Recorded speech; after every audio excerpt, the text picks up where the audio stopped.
there is a language war going on you may not be able to see. That is, Mandarin versus Cantonese. It may not seem obvious because there's over 85 million Cantonese speakers across the world, but what we are seeing is the very start of its suppression. For example, this is a screenshot from the app Douyin, which is China's version of TikTok. You may not be able to read what it's saying, but what you're looking at is a suspension given to a Cantonese streamer for, quote, using a language that cannot be recognized, and is requesting them to speak Mandarin. Now, what is all this for? I mean, what's the goal? Well, it's for Hong Kong to lose its identity, to put it bluntly. After large-scale protests erupted in 2019 and 2020, the Chinese government tightened its grip on the region, enacting sweeping political reforms to pull Hong Kong further into its orbit. Part of that includes stricter control over the language. An assault on the Hong Kong identity includes an assault on Cantonese, with policies intended to force Mandarin into everyday life. The integration of Hong Kong into the CCP's centralized control is seen as necessary. The Chinese government aims to cultivate a unified Chinese national identity across mainland Han-dominated China, Hong Kong, Macau, Taiwan, and non-Han regions. Nationalism, loyalty to the Chinese Communist Party, and a unified identity must come before regional identity. In the process of rooting out the pro-democracy groups and activists, they have begun forcing political uniformity on Hong Kong. This has recently focused even more on linguistic uniformity. It's important to mention here that Mandarin is by far the minority language still, with over 90% of people using Cantonese as their primary spoken language. If you look at this graph, you can see that Cantonese has basically not fallen at all, but Mandarin has almost doubled. Granted, I know this data is fairly old now, but it's the best we've got. What's important to understand though is that now, policy changes from Beijing have been more heavily aimed at reducing this disparity, and the fear with recent developments is that Mandarin will gradually take over as it has in other areas of the Chinese mainland. We know it's a risk because we've seen it play out before. Here's just a few examples. Shanghainese was once the language for the entire Yangtze region, and despite the fact it still has around 14 million speakers, the central government has actively been discouraging its use in schools since 1992. A 2012 survey by Shanghai's Academy of Social Sciences found just 4 in 10 school students in the city couldn't speak Shanghainese at all, while in the western region of Xinjiang, officials have banned the use of Uyghur in schools since 2017 in favor of Mandarin. In 2021, the CCP ended all Mongolian language education in Inner Mongolia, and in 2023, in some parts of Tibet, using Tibetan as the language of instruction has been banned too. Naturally, many think it eventually may be Hong Kong's turn, if it hasn't already slowly begun. So to understand this crackdown, we first have to look at why Cantonese is so central to China's Hong Kong question, and how government policy is aimed at suppressing it. China has, by some accounts, up to 300 mutually unintelligible languages from several different language families, and these are divided into many more dialects. A country the size of China is bound to have plenty of intersecting linguistic territories.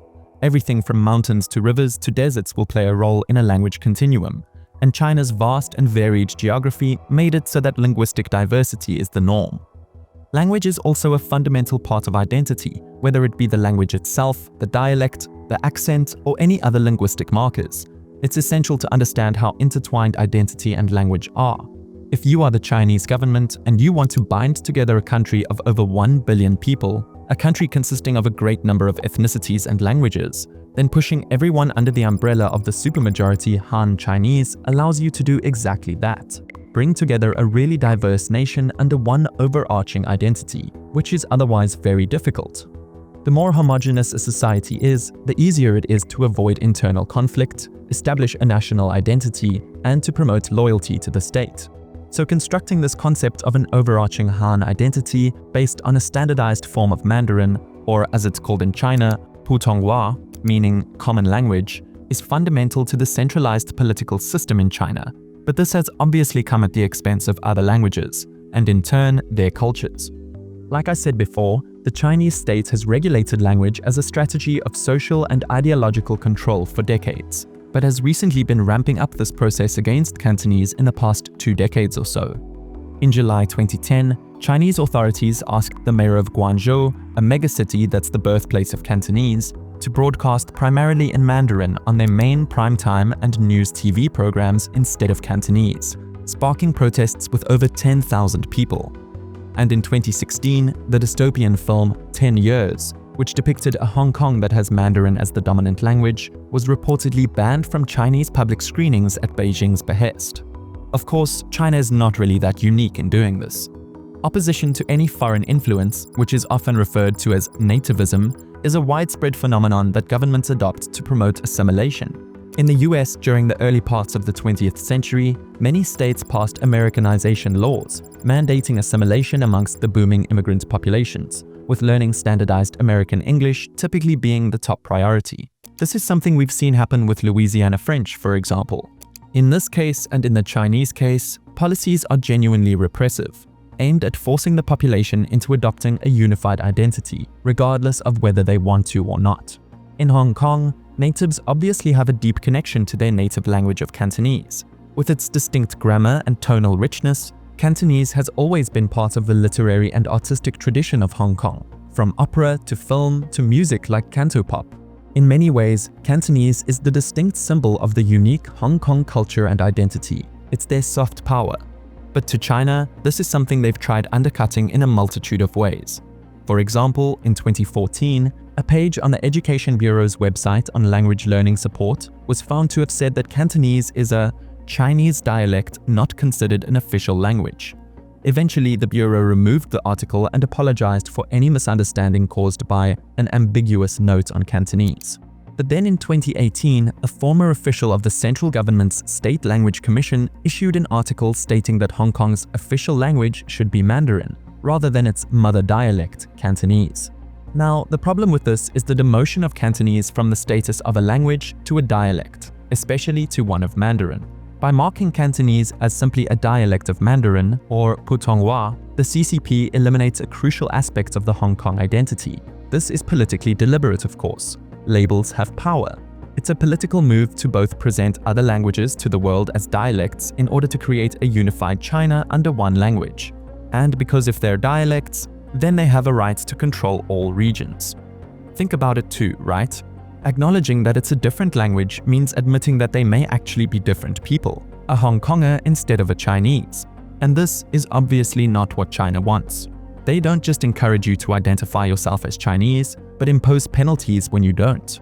In 2023, all Hong Kong's sports associations were told to include China in their official names, or risk losing their funding. But in the end, the reality is that Cantonese and Mandarin are worlds apart. Cantonese has 6 or 9 tones depending on how you look at it, versus Mandarin's 4, so the pronunciations are completely different. It utilizes a slightly different grammar syntax and vocabulary, and even utilizes some characters not used in Mandarin. If you're wondering how this translates, it means the two languages are actually not mutually intelligible at all. If you're a Mandarin speaker, you will not understand Cantonese and vice versa. It's like calling French a dialect of Spanish. It just wouldn't make sense. People there have also lived in what was essentially a Western liberal democracy for almost the entire 20th century. In 1997, the UK's 99-year lease of Hong Kong officially ended. The details of the handover had been officially ironed out over a decade earlier in 1984, when UK Prime Minister Margaret Thatcher and Chinese Premier Zhao Ziyang signed the Sino-British Joint Declaration. Part of this agreement included the One Country, Two Systems policy, which stated that Hong Kong would be their own special administrative regions, where basically the CCP's system would not be practiced, essentially allowing these regions to govern themselves how they saw fit, while still remaining part of the People's Republic of China. Hong Kong's capitalist economic system and democratic political system was meant to remain unchanged for 50 years, while foreign affairs would be handled by the central government in Beijing. This was Hong Kong's basic law, and at various points since 1997, locals have let it be known when they believed it wasn't being respected.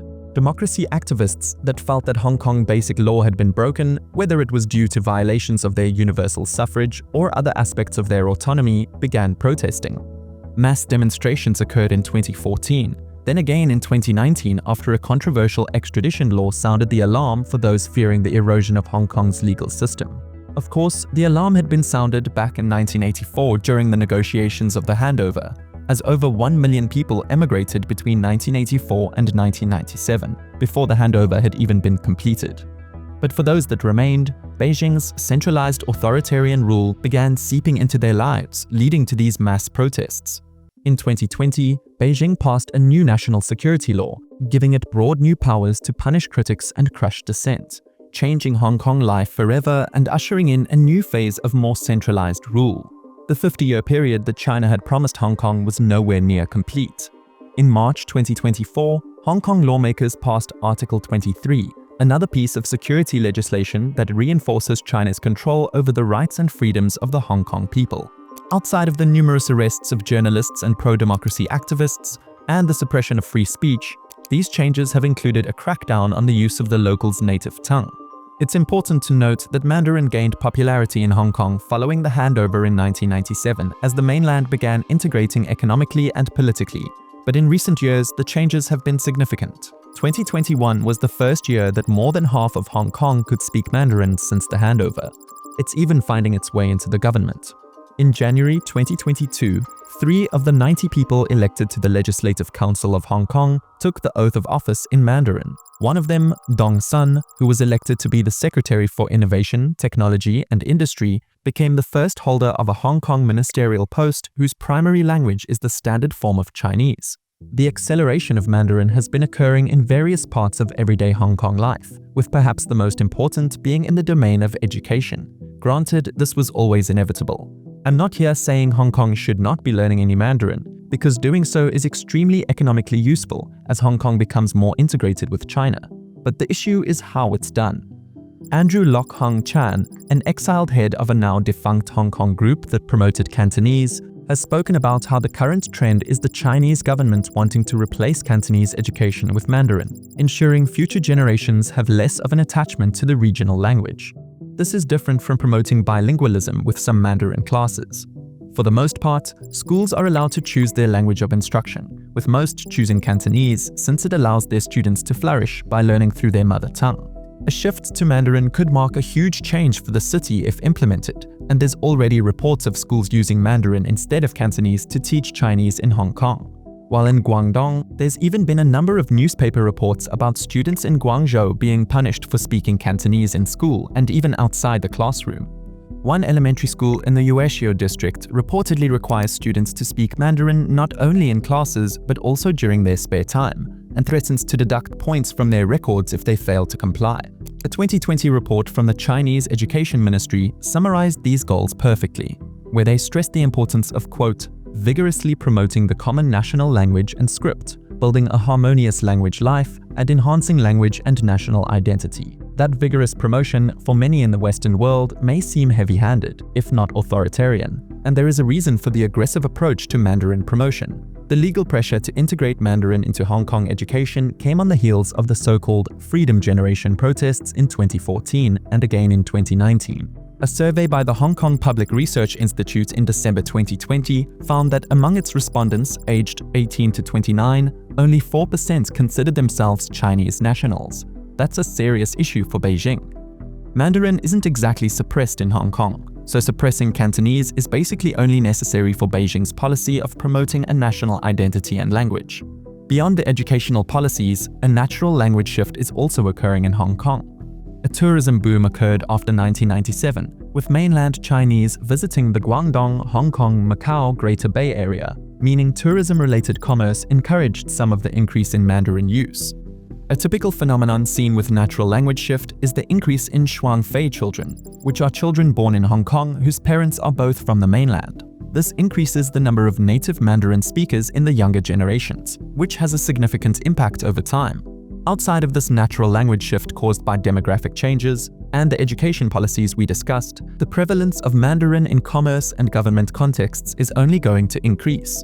Mastering Mandarin for employment is a driving factor behind the Mandarinization of Hong Kong. There is simply too much business to be done on a daily basis between mainland China and the now integrated Hong Kong economy, and it will only get stronger, meaning Mandarin proficiency will only become more essential. It's possible that true bilingualism emerges, where high proficiency in Mandarin and Cantonese becomes the norm. After all, the Hong Kong government's official stance is promoting biliteracy in English and written Chinese, and trilingualism in English, Putonghua, and Cantonese. However, history shows us that the gradual rise of one language to a more dominant status generally means the gradual decline of whatever language occupied that position before. All of these factors are changing the language profile of Hong Kong, and naturally Cantonese advocacy groups and cultural experts are pushing back against this shift. If we look at the reason for why Andrew Lock Hong Chan's organization, known as Societas Linguistica Hongkongensis, is now defunct, it's because officers from Hong Kong's National Security Department showed up at Lock's home and entered without a warrant, demanding he remove an essay he published online in 2020. The essay, titled Our Time by local author Siu Ga, described a dystopian future version of Hong Kong in the year 2050 after a government crackdown on all ethnic linguistic minorities, eerily reminiscent of the current trend we see in the city. To crack down on this fictional essay in such a way is a precursor for what's maybe to come in Hong Kong, with freedom of speech seemingly a thing of the past. So he disbanded the group immediately to ensure the safety of his family and former group members. Despite the seemingly bleak outlook, Cantonese remains king in Hong Kong. However, what we are seeing there in recent years is often the first signs of a language destined to die a slow death. You may not notice it in your lifespan, but it doesn't mean it's not heading in that direction. To say the language isn't in any danger is to be fooling yourself. By the time people notice, it'll be too late. The difference between taking preemptive, proactive steps to protect the local language and thinking that such measures are not necessary is the difference between places like Quebec and Louisiana. Both were predominantly French-speaking territories centuries ago, only one still is today. The most ideal situation would be for citizens to obviously be proficient in Cantonese, Mandarin, and English as per their stance. If you visit Malaysia, Belgium, or Switzerland, you'll hear 3 languages or more being spoken. So it doesn't have to be one or the other.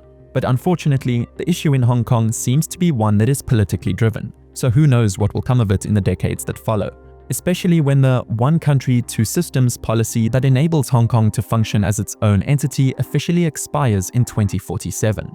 On the other hand, Cantonese is still so widely spoken that the reality is that it will outlive us all, including the current CCP government. To fully eradicate a language of its magnitude would take centuries, if it's at all possible. Cantonese is here to stay, but it's important that it's as protected as it can be. Thank you for watching.